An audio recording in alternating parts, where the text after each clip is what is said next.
Hey everybody, Pete A. Turner, executive producer and host of your Break It Down show with a fantastic episode. We have Dan McLaughlin, who is from the National Review, a senior writer for them.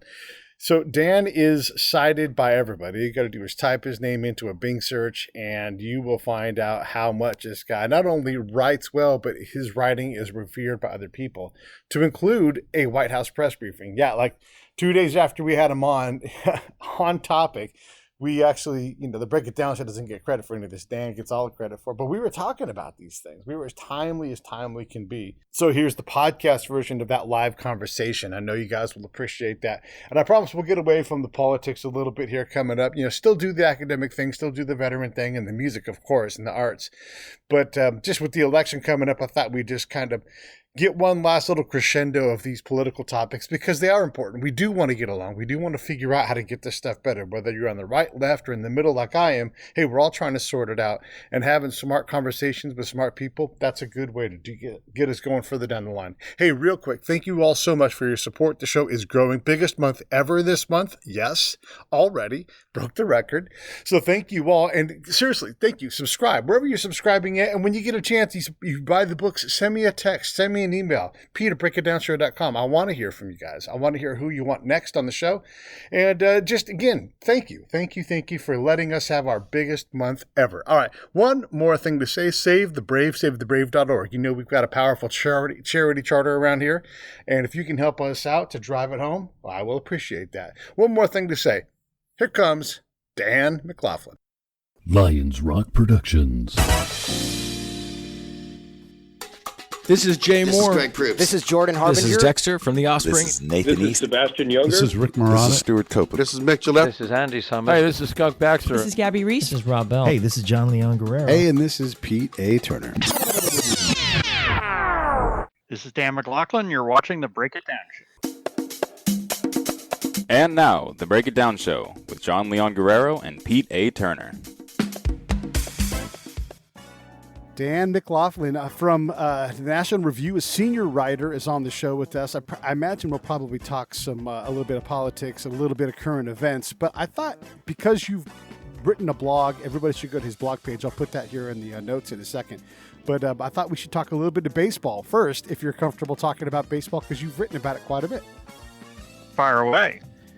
Okay, so I've had Rob Nyer on the show a bunch of times. He's probably going to be on again here as soon as we hit the playoffs. I know quite a bit about baseball. What are your thoughts on the changes this year with the extra inning rules, universal DH, and the relievers having to face three batters? That's a good primer to start us. Yeah, I think the rule changes, a lot of them are things that we can live with for 1 year because, this is extraordinary circumstances. But I am very concerned that some of these rules, almost all of which are bad, are going to stick around after this year, that the owners have basically used this as a kind of camel's nose in the tent to stick with things like, the phantom base runner during extra innings, the shortening of games during double headers, and the expanded playoff format. The doubleheader thing doesn't bother me maybe as much, only because under more normal circumstances, doubleheaders are very rare today. So, it offends me to see 7-inning games, like, as if we're playing Little League here. Fundamentally, doubleheaders are a very small part of the game today. They're a much larger part this year because we've had so many games rescheduled. And simply because, the season is shorter, so it's harder to reschedule a game, period, to find open space within the game and that sort of thing. Yeah, and some of these rules have been in exchange for player benefits. The rosters are bigger, which the players always love that. I'm sure the doubleheader thing being 7 innings is good for the I think the players want to play a little less. 18 innings in a day is a long time. I can understand that part of it. And then also the extra expansion during doubleheaders to have an extra player even still, for the roster. I can see those things being exchangers, but in general, are any of these rules for you a good addition to carry on? Okay, the camel's nose is in the tent. Let's whap the camel on the nose and back him out, but let one rule change in. Which one would it be? The one that I like, that I have been actually pushing for 20 years, is having relievers required to face three batters. I think that's actually a traditionalist rule. in the very earliest, like 19th century days of the game, there were restrictions on substitution, restrictions on replacing the pitcher. So we're getting a little bit back to that because, it's really only in the last 25 years or so that it became common to see pitchers enter and exit the game and only having faced one or two batters. So that rule I like. The other thing in terms of economics here is that I think the expanded DH rule is also one that the players like. It creates more jobs and more high-end jobs. I did an economic analysis of this some years ago, and there's no question that the DH rule, it first of all, it creates another everyday job, right? Because you've got now 9 everyday hitters plus your pitching staff instead of 8. And it tends to keep players in the game longer, right? The DHs tend to make more money than the rest of the guys because they tend to be older, established players who come up for free agency.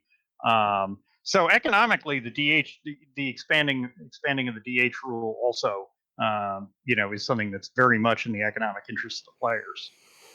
Yeah, I agree. And then there's young players that have a chance to play. I would say someone like, well, look, for my hometown, a guy that's got a ton of pop. I mean, inch for inch, no one's got more power than Willie Calhoun.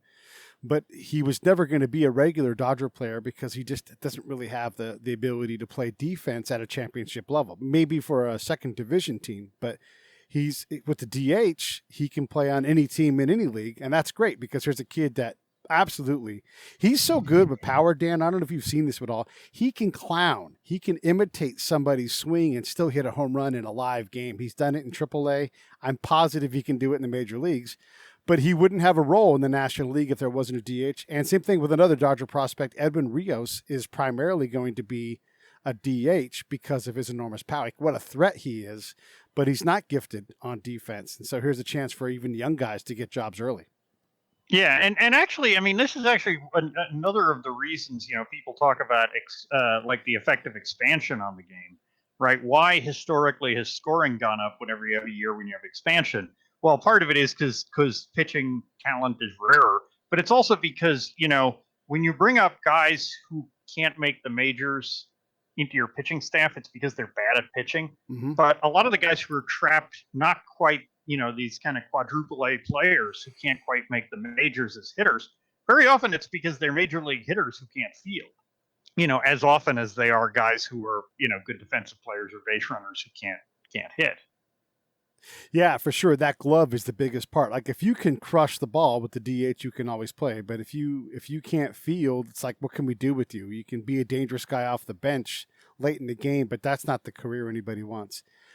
Another quick question. With this short season, we're seeing a lot of kind of bunching in terms of MVP candidates. I mean, the Dodgers have, and I'm a Dodger fan, so I know them the best. That's why I keep bringing them up. But they've got 3 guys that have MVP level numbers, but so do the Braves, and so do a lot of teams, So how do we determine what's valuable? I know it's kind of gone towards a sabermetric approach to say this person was, the most brilliant.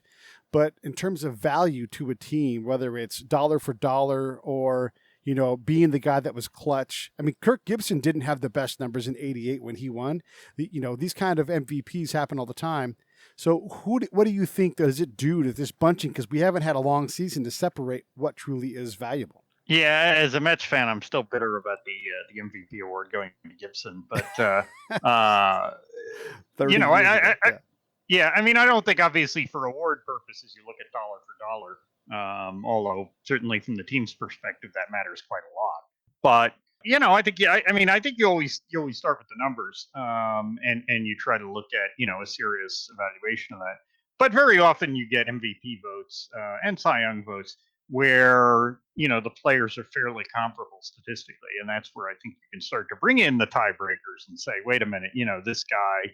He came up with big plays at particularly important times that his team really, he really made a decisive difference in a a close pennant race, things like that. I mean, I think, I remember doing a breakdown of the AL race in AL pennant race in, I think, 99 or 2000, and just sort of comparing where the Red Sox, what the Red Sox looked like when Pedro Martinez wasn't pitching. Right. And, they were a 500 team, and he's Yes. this is a 99, I guess, because he went like 23-4, Right. and if you slotted in an average pitcher, there was no question that they weren't going anywhere.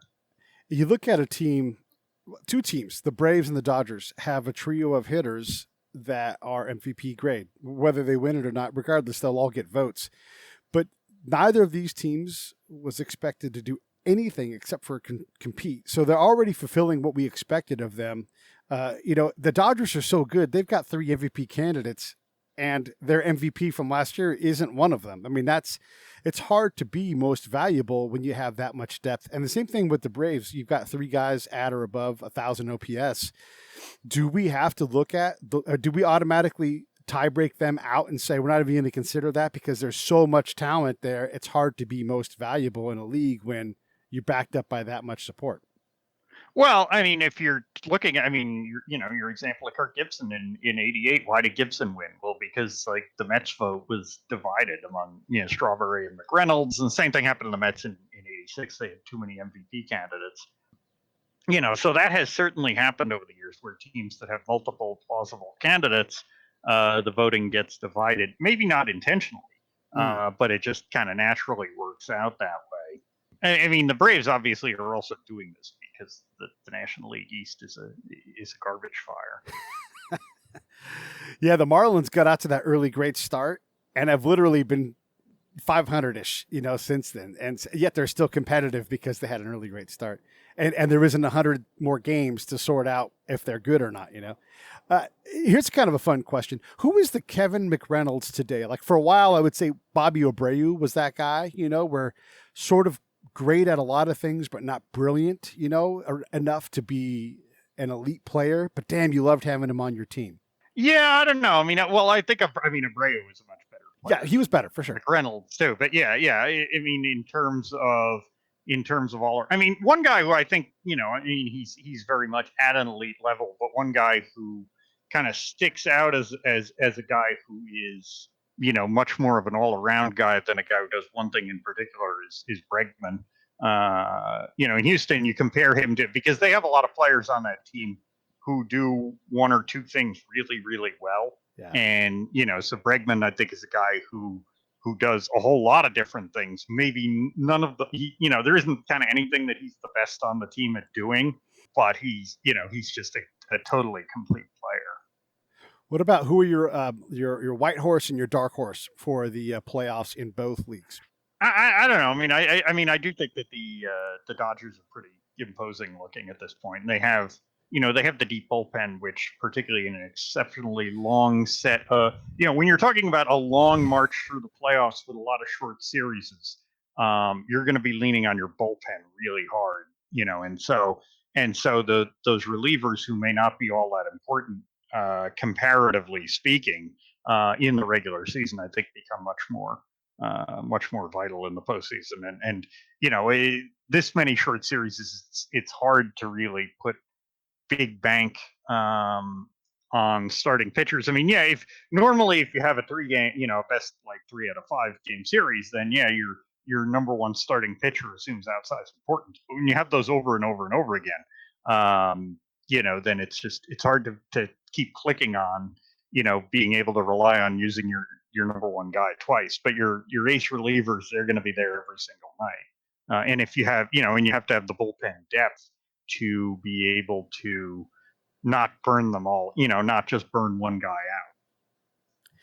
Yeah, and the Dodgers and several other teams like the A's, they just have arms forever. So it's not just that they have depth, they have quality in that depth, and they're able to, the Dodgers just lost a guy to Tommy John surgery, and it's like almost like it doesn't matter. They're like, yeah, but we're going to bump some of our starters back into their relief role. It's just ridiculous. What about dark horses? Yeah, I don't know. I mean, I'm skeptical of putting too much. These teams like the White Sox that just don't look. That I don't think anybody expected to be this good, but I'm not sure I'd put that much stock in them. I mean, anything can happen in a short series and in a series of short series. But I don't know that I would bank that heavily on any of the teams that are kind of weirdly dark horse looking. And it doesn't seem like there's a lot of room at the very bottom of the league to move in. Like, we're just out of time for surprises, and almost everybody who's, I mean, because there's 8 teams, like, it's just, there's not a lot of room for anybody to get in if they're below 500. Maybe 1 or 2 teams will, but just the dark horse thing is going to settle out. Is this the A's year? They've always been competitive in terms of putting teams together and surprising us. Do they finally catch a break this year? I mean, I don't know. I mean, they do sort of, as usual, have a whole, they are relying as usual on a whole bunch of people who are not big names, guys who are fairly early in their careers, other than like Matt Chapman. I don't know. We'll see. I mean, it is in some ways it's a postseason that is more regular season-ish, just in the sense that, that you do have this repetitive cycle of short series. But I don't know. I mean, it's funny historically if you think about it, right? Because up until the Billy Beane era, the A's were the absolute apex of boom and bust. Right. I mean, for a century almost, they were, almost every A's team that was any good at all was a dominant franchise, and anytime they weren't winning the pennant, they were finishing last. They had these long series. I mean, and that was all driven by the economic structure of the team, right? Connie Mack and Charlie Finley, they would just build these juggernaut franchises and then sell them out. Whereas, Beane has managed, even though the team has been as financially strapped as ever, to keep sort of bleeding talent out rather than just dumping it all at once and keeping the pipeline going.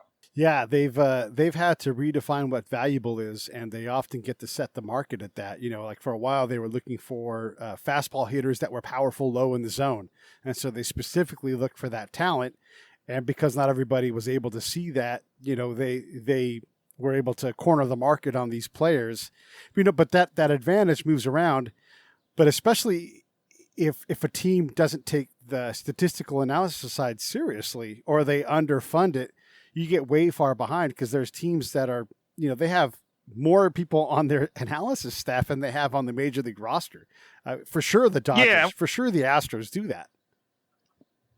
Yeah, and I mean, that's the thing. I mean, at the time of Moneyball and all of that, there was the idea that there was a competitive advantage there, and that's, now it's the opposite. It's not that you can get a competitive advantage; it's that you have to be doing that just to be in the game. Right. I mean, I guess if there's a team that I think is kind of a fun and wild team to watch, but they're obviously not going to surprise anybody given the regular season, is the Padres. I mean, that's a team where you have a couple of young stud starters and a couple of big bats. So I think they'll certainly be a lot of fun to watch in October. When we look at teams that are underfunded, like the A's, like Tampa Bay or whatever, they call them small market teams, but there's nothing small about having access to, the Bay. What is it? I mean, if you count Sacramento as being part of the Bay Area, which we should, there's 7 million people there. Miami has 7 million people in its metro area, and I think that doesn't include what goes north on the Space Coast side. There's a lot of people. Some. I mean, well, of course, the A's problem is that they have to share that market with the Giants. But I mean, some of the small markets are kind of self-fulfilling prophecies in a sense. That if a team has failed to build a fan base, that they may have a large market that they could potentially tap into, but they just haven't succeeded in doing it. Some of them, obviously, like Kansas City, are genuinely small markets. But I mean, I think the problem has been that Florida has just not, that they've yet to really find a way to bring in big revenue streams, either in Tampa or in Miami. And I think there's some debate about why that is. I mean, you might be tempted in Miami to point the finger at the fact that you have like a large Latin American population, but that's a lot of those are folks who, either came here or the descendants of people who came here from countries where baseball is quite popular. So there's no particular reason you shouldn't be able to build a baseball fan base out of that. And the same with the fact that you have a lot of like older transplants from New York. Well, New York's a great baseball town. Yeah, some of those people are still Yankees fans, but you should be able to win them over. Some of we just had a guy recently on. The podcast version is going to come out here in a few days, but sometimes you need a cultural moment that you really can't control. So the Dodgers, built their stadium in a place called Chavez Ravine. It was a failed government project site, and so they eminent domained them out and brought in the Dodgers, which was good for the community as a whole. But for a long time, the Mexican community in LA rejected the Dodgers because of how they treated these families that didn't want to leave. Then Fernando Valenzuela came along, and if you can say out loud in English Doyers instead of Dodgers, and nobody even blinks an eye. It doesn't sound like Spanish. It just sounds like, yeah, that's the team. That's how powerful that gear shift was for them. And you can try to create that in Miami, but they've lied to their audience so often. I don't know that you can reliably make something happen there that makes people come to that ballpark. It's Miami. There's a lot of great things to do, but they're a terrible form of boom and bust. What are your thoughts? Yeah, I think they definitely have burned a lot of goodwill by having repeatedly, 2 different times that you won championships, and then instead of cashing in on it, immediately torched the team to the ground. And particularly since those are championships for the most part that were won with a lot of players who had only just recently been imported onto the roster. So you just didn't give people a chance to build up, to build up a connection to the team. Obviously Jose Fernandez was something that they couldn't have planned that. But yeah, the Marlins have just, that they really are a case study for not putting the effort into, into building a connection with your fans. The Fernando mania, though, it's I think people who are not old enough to have lived through that maybe don't quite grasp exactly what a cultural phenomenon Valenzuela was. It was crazy. I want to say one thing about that era of the Marlins and the era slightly before that. When they had Logan Morrison and at the time Mike Stanton.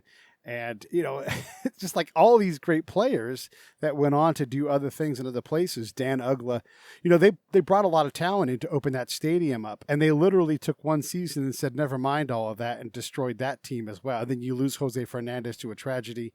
It's, they didn't even win a championship that time. They literally did. It's like they had enough money for 1 year and then destroyed that team, Yeah, I think that team I'm a little less inclined to blame them for, because I think they probably did make a rational calculation that they had built their window of competition around like 2 or 3 guys, and Fernandez was one of them.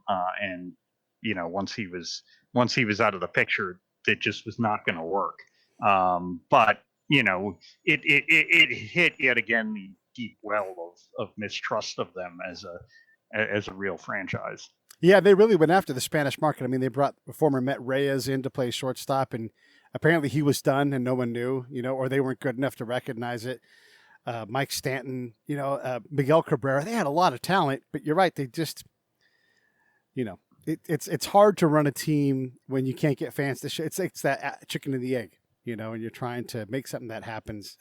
I want to say one other thing too about I met Michael Brito, the guy that's like the Dodgers Mexican scout, exemplar. Anybody who's watched a Dodger game, seen him. He wears the Panama Jack hat behind home plate. He found and got to the major leagues, Fernando Valenzuela, and fill in the list of names after that. He's got 2 championship rings, Dan, right? And they're on his left arm, and he wears them on his pinky and his ring finger, and he walks around like this. Like his left arm is too heavy. I swear to God, he's like, he walks leaning because he's got these 2 championship rings and the rings are so big. I don't know if it's just by habit or if it's just part of his strut, but it's pretty cool. And he wears them like all the time. Like he doesn't pull them out of the safe. He wears them all the time. It's pretty cool. Well, Yogi Berra never had that problem of being weighed down only on one side. So no, he didn't. He had to get slings to hold him up. Okay, I want to transition into what you do for a day job, writing for the National Review and other places, that kind of thing. And your latest article, it talks about Joe Biden's age, and it matters even more if he wins. One of the things that has kind of captured a lot of us on, at least on Twitter and that kind of thing, is this offer from Joe Rogan to host a debate between Donald Trump and Joe Biden. Donald Trump, for those who don't know, instantly says, "I'm in," because he just doesn't care. He's ready to go. and not a peep from Joe Biden. I see that as a mistake. If you want to run this country, Joe Biden's got tens of millions of people already watching his stuff every month. What are your thoughts on the offer and then the response or lack thereof from Joe Biden? Yeah, I mean, I think, and one thing that is clear. I mean, talking about Biden's age, look, I think there's no question that Joe Biden, 10, 12 years ago would have accepted that, right? Because he's a guy who could, sort of talk the ears off the proverbial brass monkey, right? But and he's just not that guy anymore. And it's just, I don't know how people who've watched him for 10 years, 20 years, 30 years can deny that he's just not the same man anymore.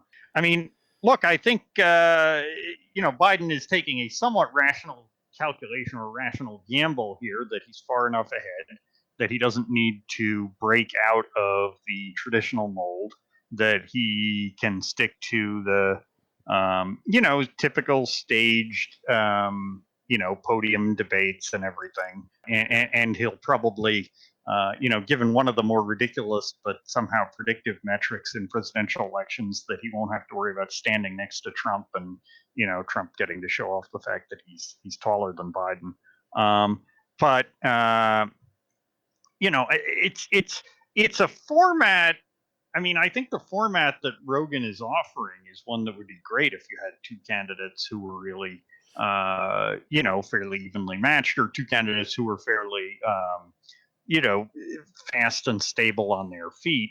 Trump and Biden are both kind of, wild throw things at the wall guys, but and I think neither one of them is quite as on top of things as they once were. But Trump, I think, at least has not lost the ability to just sort of BS his way through things at a fairly rapid clip. And that I think is the very skill that Biden once had in spades and no longer possesses. And I think that's clearly why he's worried about what can happen if you just sort of let them loose in an unstructured, hours long format.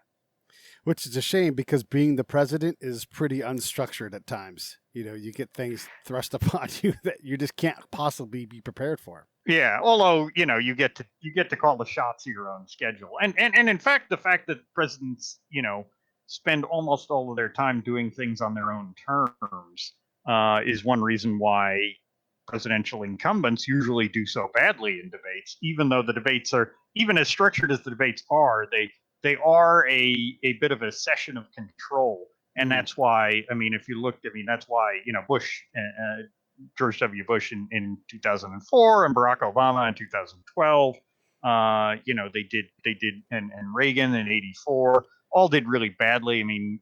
Carter did not do great in 1980. And of course, to Carter's, ill effect for Carter's campaign, unlike the other campaigns, instead of being the first three debates, there was only one debate that year, and it was a week before the election.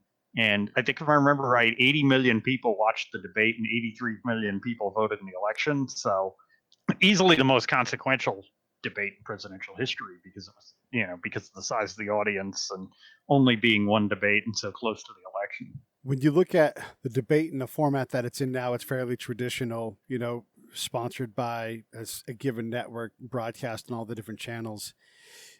Is there a certain question you'd want to ask these guys? Like, to kind of, and it could be a question for each, but what do you want to hear? And do you think that these questions are possible to come out of what's there? Or is this all closed off enough that it's not going to happen, that we're going to get real questions? Yeah, I'm going to be frank here. I can't think of a single thing that I would want to hear either of these two men answer, just because of the nature of who they are and how they answer questions. I think I think there's a long list of things Biden hasn't been grilled on. But at the same time, there's plenty of things that I would like to see. Certainly, my background, in addition to being a writer, my background is as a lawyer. This is really only this year that I went into writing full time, finally, after 23 years of practicing law. And I do think that the debate questioners and the press questioners at press conferences and the congressional questioners at hearings are often terrible at asking questions that are designed to elicit information, as opposed to I mean, the worst obviously is when you get people who are there who are just kind of grandstanding to give their own speech, and they're kind of doing their, okay, I will talk for 5 minutes and then conclude it with "How dare you," right? That's not how you ask a question. That is You not. know, and frankly, if you're dealing with somebody who's not a completely cooperative, person you're questioning, you don't ask a multi-part question. Maybe you hope for a follow-up or you try to negotiate a follow-up, but you really have to ask something that calls for a very specific piece of information and doesn't give a lot of wiggle room. You've hit on a nerve with that. I mean, I stopped watching the news quite a while ago when I recognized, things like all the adjectives that are put in that are unnecessary. As a spy, my job is to go out and find out what's going on. I get to analyze, but that's a different section of the report, right? Up top is what I observed. You take all the extra nonsense out. You can say something was big or whatever, but you don't put your own opinion as to what you saw in there unless you have like a specific note. When I hear the question in the press briefing room, why did you lie to the American people? I think you've let us all down with that question. I mean, if the president's doing a terrible job, do your job and illustrate what happened. But when you start with, why did you lie to the American people?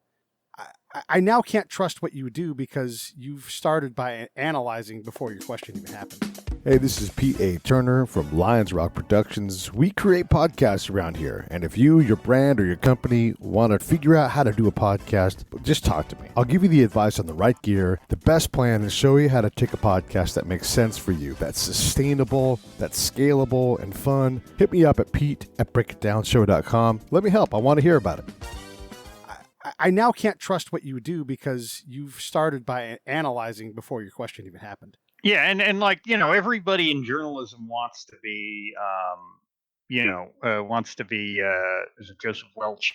The asking, at long last, sir, have you no decency? But you got to remember that Welch only got to that point because he that was the end of a very long, buildup, and you don't get to give that speech making conclusion unless you've laid a lot of groundwork. And frankly, I mean, look, if you're like a trial lawyer, you don't ask that question, right? You ask the factual questions when the guy's on the stand, and then when it's closing argument time and he's not there to bicker with you, that's when you say, has he no decency? It's a different part of the report. Yeah, it's the same thing on the spy end of the game. I can't say, what day are you planning to blow us up? Because that question will never be answered in a way that does anybody any damn good. So what is the best question in that environment? And that's the key thing. Let's talk foreign policy real quick, because my own firsthand experience, I would love to handle the foreign policy debate because I'll just talk about the ground truth and what happens, So I can't see how Joe Biden can even show up for any kind of foreign policy question. And then Donald Trump has, he's been stacking up wins, even if they're little stepping stones. He seems, and shocking to me, I didn't think this was going to happen, he seems to have a knack for foreign policy. What are your thoughts regarding foreign policy? Yeah, I mean, I have very mixed feelings about Trump's foreign policy. I'm obviously not a fan of almost anything Biden has ever done in that area. I wrote a big piece the other day on sort of the big glaring weakness that I don't think Biden has really been asked about at all in this campaign, but I don't know what he can say other than revisionist history, which is, the rather extensive record of showing that Biden was against the raid that got Osama bin Laden, and he was clearly the one guy in the room who was most against it. I mean, Gates was also against it and kind of waffled on that, but it's very, very clear that Biden was opposed to it. He tried to make up a story a few years later about how he supposedly went to Obama privately afterwards and said otherwise. But, Obama has never said anything of that nature. And when Biden went around and said that stuff, the White House's answer was no comment. And then Biden officially announced the following day that he wasn't running for president in 2016. So, and that I think is one thing that certainly Trump and Pence both hit Biden on very quickly in the convention speeches. but I almost was surprised that Republicans didn't make a bigger and lengthier deal of it because it's such an obvious such an obvious contrast because it's actually one of the it's a contrast both to Obama, right? Because getting bin Laden was really the high point of Obama's presidency. And because, taking out al-Baghdadi and Soleimani are really, two of the high points of Trump's foreign policy. So, I mean, the big question to me, one of the biggest questions, and maybe it's not as urgent a question because it's a war fighting question, and we're currently in a situation where nobody is proposing wars on the table. Is this ongoing problem that we've had all the way back to the 50s of to Korea and Vietnam and Iraq and Afghanistan of that we don't seem to know how to define who we're fighting and where we're fighting them, and specifically we don't seem to be able to deal with the problem of when we go somewhere to fight an enemy and they get help from across the border, or they're able to take refuge across the border, or there are people coming across the border to fight us, which certainly is a big thing that led to getting Soleimani, right? Is that he had crossed the border into Iraq, that we were able to get him in Iraq. But it seems to me that until the United States has a more thought out approach to what we do when people are crossing borders, and this is, I wrote a piece that was kind of debunking some of the reporting on the Russian bounties, right, in Afghanistan, that this was all reported as if it was happening when it's clearly just something that there's chatter on the ground about, but that we haven't been, that nobody's been able to find actionable intelligence. And it wouldn't shock me if it's true, but at this point, that we just don't have a reliable basis to believe it's true. Let me put some color into some of the things you're saying. My own foreign policy encounter, not direct knowledge, but firsthand knowledge. When Biden came to Iraq, once the Obama-Biden team were in office, he came to work on extending or solidifying the SOFA into an actual status of forces agreement. This is the contract for everybody listening between the American government and the Iraqi government on what the rules are for having the American forces there. And Maliki is in his room, and he's like the champ. He doesn't come out right away. He makes Biden wait because Biden, these are the words that he said, and one of the guys I got to know pretty well was an interpreter for the commander of all of the American forces. And I knew because I knew him when he was a commander's interpreter at lower levels. So he had graduated up, but we'd worked in the same area a lot. And he said, the other interpreter was talking to me saying that Maliki was pissed because the United States sent number 2 and I'm number 1. 1 talks to 1, not 1 talks to 2. And that may or may not be true, but it makes sense because he did make Biden wait, and then Biden wasn't able to put a deal together. If you're in that room trying to sort this out, you've got to get that deal. You've got to do something better than that. And the foreign policy chops to not know that, to not understand the kind of man Maliki is, it's wanting. And then the other thing is defining what victory is in terms of like who we're fighting, and understanding that there's not going to be a force that's going to stand up on another hillside. You're not going to be able to close the gate and kill these people. It just doesn't happen that way anymore. They don't want to fight that way. And so our refusal to accept that, to understand that there are going to be cross-border incursions and escapes, we miss the opportunity to win these fights and literally don't have the capacity to do it because we work on a straight conventional fight all the time, which is an important skill to maintain, but we don't take the time to prepare for the fight that we have. And so when Joe Biden or President Trump send us forward, we're literally prepared at like a 15% level to deal with the conflict that we're fighting. And it's not a belligerent, it's co-belligerence. We're all fighting for different things. We want to fight a force, but there's no force there to fight. So everybody's competing for different things. And it's just chaotic and maddening for the host nation to deal with in all frankness. Yeah, particularly when you're dealing with places like Afghanistan and Iraq, where there's not clear lines of division. There's a whole bunch of different players who have their own agendas and a bunch of different foreign players with their own agendas. I mean, honestly, I was never convinced that the Obama administration was sincere at all about wanting a status of forces agreement. I think they were all too happy to blame it on Bush, despite the fact that Bush clearly didn't get the status of forces agreement in 2008 because, for all sorts of obvious reasons, he didn't have the political capital to do it. He didn't have the domestic capital. He didn't have the international credibility to say, if you don't deal with me today, you're going to deal with me tomorrow, when they knew that, he wasn't going to be there tomorrow. And the odds were pretty good that it was somebody who wanted something very different who was going to be replacing him. And to be fair, we were pretty far apart with them on that whole situation. We were never going to allow the Iraqi court to judge our service members, and that wasn't going to change. But again, Joe Biden wasn't able to figure out a way to make that work in a way that made sense. Yeah. I read a lot of I do a lot of 19th century history these days, and I mean that's one of the great things when you read about like Lincoln. Lincoln was absolutely a guy who, if he thought that you needed to get him in the room to do the deal, he would put himself in the room to do the deal, right? He famously even let like McLaughlin keep him waiting in his parlor, like while McLaughlin keeps Lincoln cooling his heels. Who deals with the president like that, right? And maybe that was not as decisive as it needed to be, but at the time Lincoln realized that he couldn't afford to get rid of McClellan yet, so he was willing to basically sort of kiss his boots. And at the end of the war, when the Confederacy sends this delegation that probably doesn't really have authority, didn't have authority, in fact, to to make terms, yet Lincoln goes to Hampton Roads himself, with the Secretary of State in tow. He makes it very, very clear that, like, look, if there is any possibility of a deal here to end the war, I'm here, I'm in the room, I can make the deal. I wanted to go back also and mention Russian bounties real quick too. As a spy, a guy outside the wire,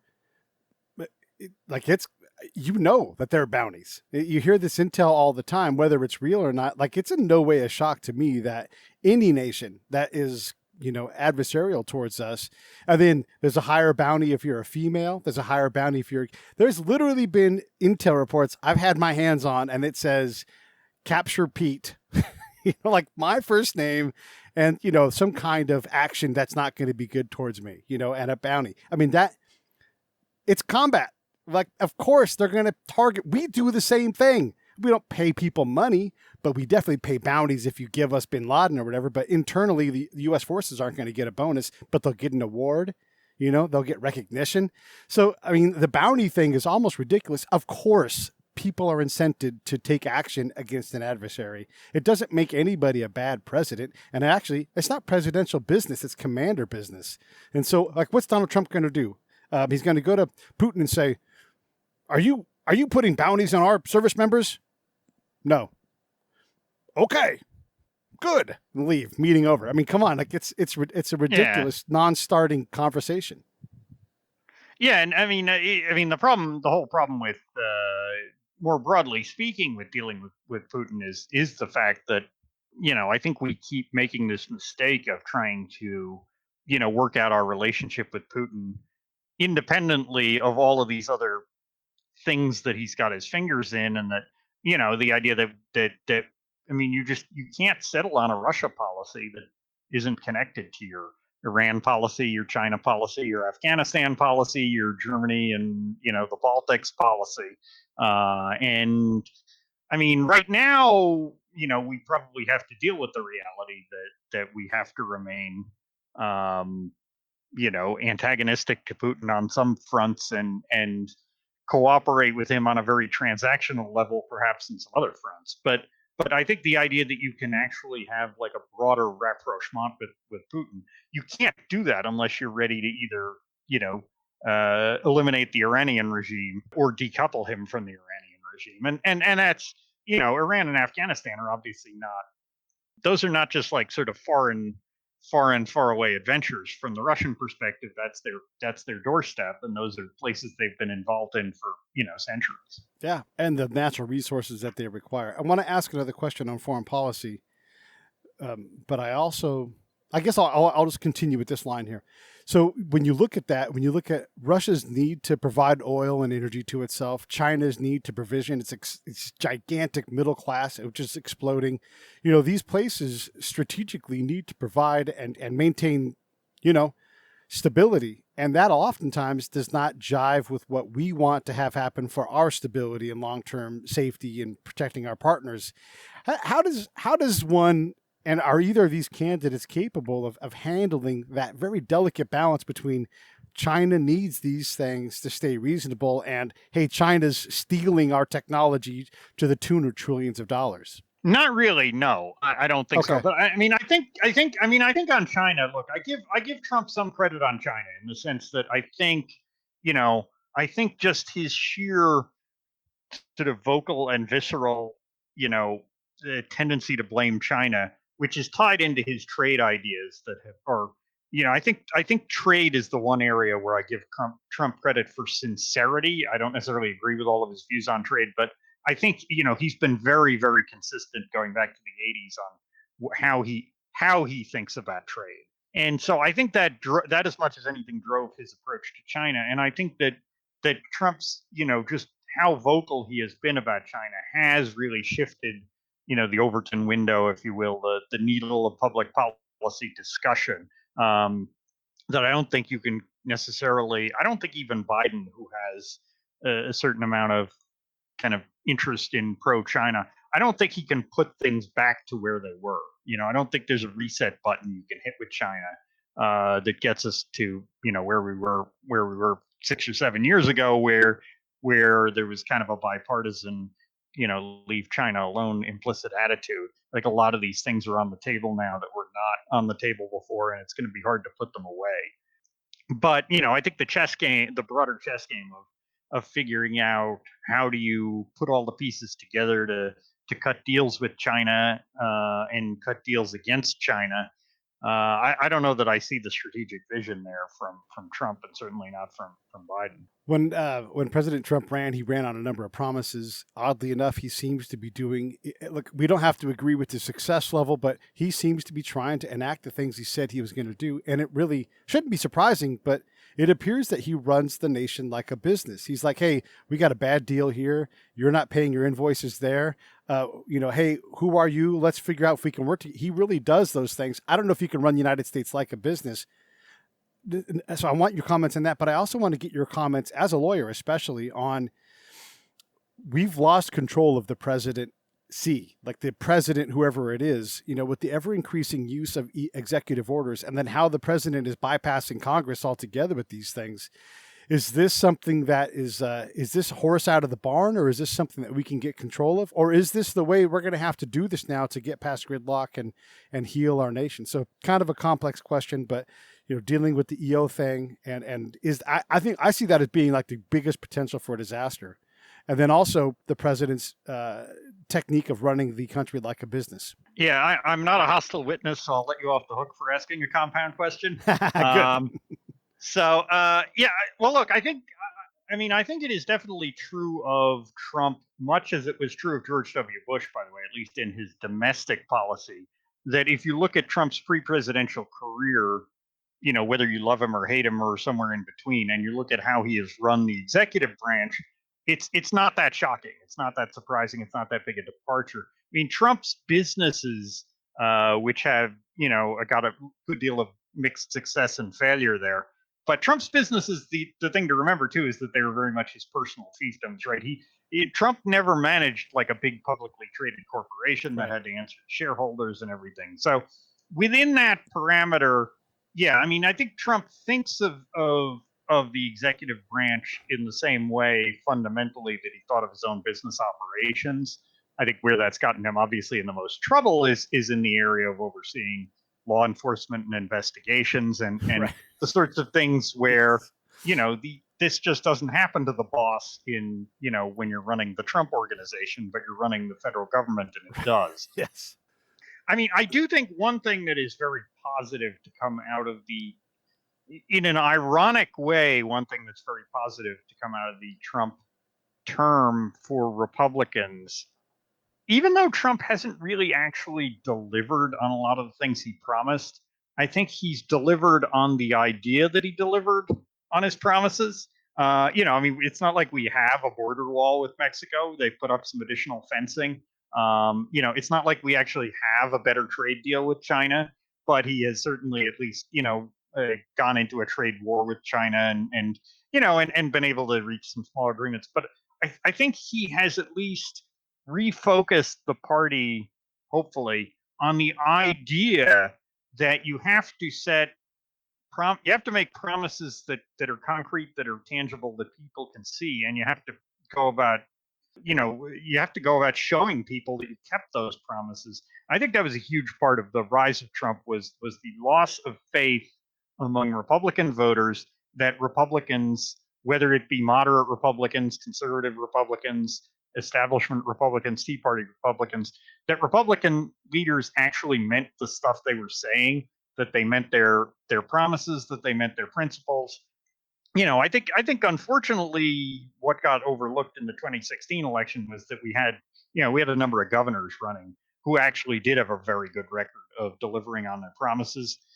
Different governors with different issues of their own, of course. But I think that if the party generally takes away the message from the Trump years, that we need to go back to being more serious about showing people that we mean the stuff we say. That, for example, that we're not going to promise them, John McCain, build the dang fence and then turn around on that. Even Rubio, who I think was a fantastic candidate in a lot of ways, but he had turned around against the things he promised in his 2010 Senate campaign on immigration that left a lot of people unwilling to ever trust him again. So I do think that the idea, at least, of promise keeping is a very, very important one. As far as the other issue of executive orders, I mean, I think this is a huge problem with our executive branch generally, and the erosion of the entire concept of separation of powers, but also the erosion of, at the same time, presidential control of the administrative state. And so you have this problem that's kind of running both ways. I was actually just doing a book event the other day for Jim Copeland from the Manhattan Institute. Has a new book out called The Unelected, which kind of ties together a lot of those the executive orders and administrative state and other aspects of that, which I think was an interesting read. It's an issue I've come back to a lot. I do think that if we just get in the habit of presidents handing down fiats instead of going to Capitol Hill, that is the way away from the essence of our small r Republican government, small d Democratic government that is designed in the Constitution and that we really depend on. Yeah, it's well, I would love to talk to him, by the way. So after the show, let's exchange emails and hopefully get an intro, because I would love to have him on to discuss that some more. One of the questions that Brad asked, right in this same vein, is how much and what parts of the Trumpism do you see being absorbed into conservatism? He's not the best Republican, but he is the leader of the party right now. So what's going to stick? Yeah, well, I think on the one hand, you have to remember that there's a huge amount of follow the leaderism in any political party, really, as well as there's a lot of, everybody wants to be the winner. And so I think Trump gained, I think if you look at Trump's approval within the party, right, he was enormously more popular within the party after winning the election than he was before that. And a huge amount of that just comes back to the fact that a lot of Republicans spent 25 years thinking, how can anybody take down the Clintons? And spent a decade thinking, how can we get back to the White House, after Obama? And so there was just a sense that, like, okay, this guy won. So obviously, whether or not Trump wins again is going to have a big impact on how people view him. I think people will be surprised by how different the party looks when we have another Republican president after this who is maybe different from Trump. People who were big Nixon people went to being big Reagan people, and they went to being George W. Bush. People who were big George W. Bush people became big Trump people. And this doesn't make sense until you realize that they're still, they're with the tribe. They're with, they're willing to follow the leader. And leadership really does matter an awful lot in that sense, in setting the agenda, setting the tone of the party. But I think there's no question that even aside from the promise keeping point, I think there is, I think people want to see a president who fights against the other side.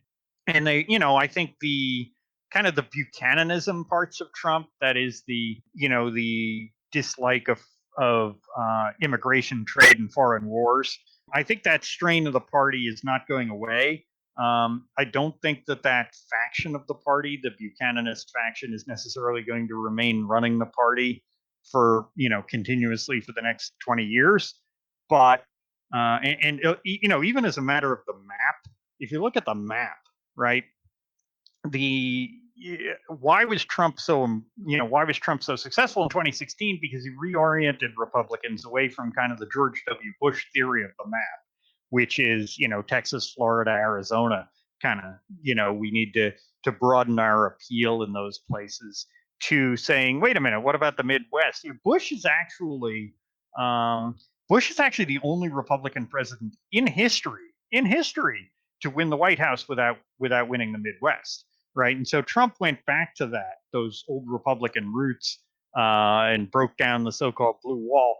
But when you look at 2024, 2028, those states are all going to be losing electoral votes. They're going to be losing House seats. And those seats are, it's like a Springsteen song, they're going south, boys, and they ain't coming back.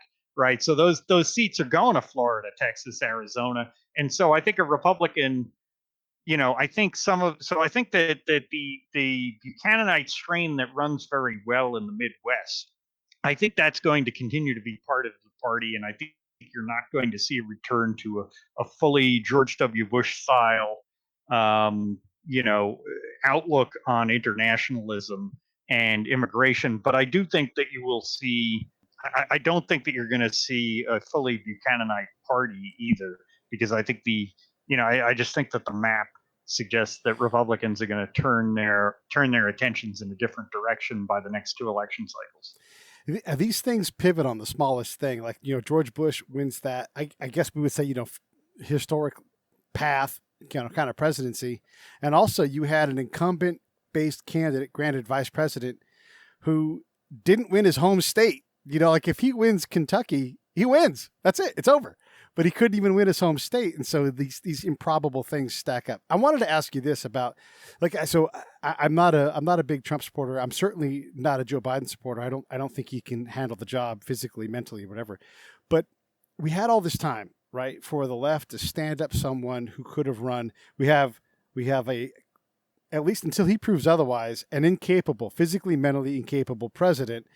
And then a vice president who was slaughtered by one question in the debates from Tulsi Gabbard. Why not just Andrew Yang and Tulsi Gabbard as a ticket? It's people of color. They're likable and just not jerks. They're not establishment cronies. I mean, if they would have picked that, I don't see how Donald Trump wins. Maybe. Okay. I mean, look, I think what the Democrats really needed was, more than anything, was they just needed a 10 years younger Joe Biden. I mean, not that Biden is any kind of a great candidate. There's a reason why he's been running for president for 33 years before getting the nomination. Yes, I love it. But I think that a lot of the things that Biden is, I honestly thought that their best candidate was Klobuchar. Of the people who are at least got themselves off the ground anyway. I mean, Beto O'Rourke, for example, I think the 2018 edition of Beto might have been a very successful candidate, but I think he really along the way kind of veered way too hard to the left. And some of that was stuff that was there in his candidacy all along that people just overlooked when he ran in Texas. But I think making the switch out of feeling he was appealing to a Texas electorate kind of sank him. But, and look, part of what makes Yang appealing, I mean, he's a nice guy and all, but also part of it makes him appealing is that empty vessel thing of not having been in politics. He may actually run for mayor in New York, and I think he would be, he's one of about 330 million Americans who would be an upgrade on Bill de Blasio in that job.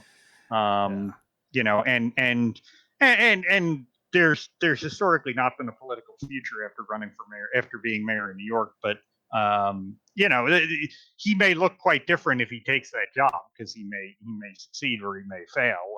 And I don't know whether he's even going to run or win the nomination. But I mean, I think it is.